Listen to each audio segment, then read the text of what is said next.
Hello and welcome to Pop Along RC. Before we find out how the FTX Banzai did against a number of Tamiya cars, I'm going to show you some action from today's visit to Milton Keynes' Radio Control Car Club. Roll the footage.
So, how did the FTX Banzai get on today? Well, I have to say I am mightily impressed with this car. It was definitely the slowest car on the track. However, what it lost in speed, it made up in stability.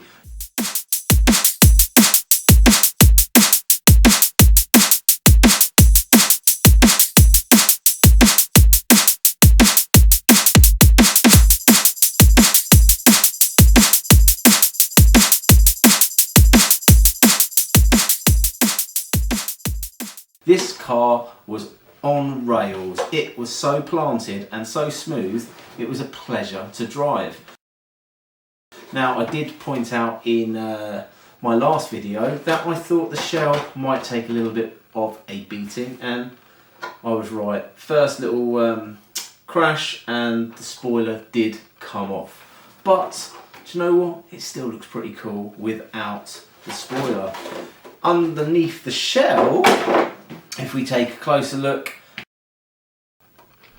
one issue that we have had with a couple of our FTX cars is if you don't keep an eye on the E-clip that holds the servo saver in, that can pop out and it will make your steering loose.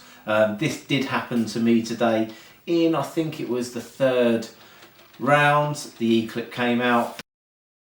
With the exception of the E-clip coming loose on the servo saver, this car did absolutely fantastically today. It was planted, perfect grip front and back, no issues whatsoever with handling.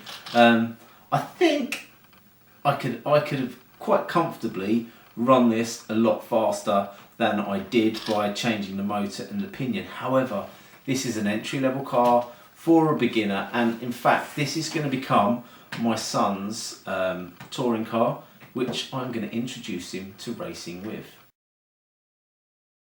So there you have it, a great entry-level budget RC car, the FTX Banzai drift car with some touring car tyres is all it took to get this thing on the track.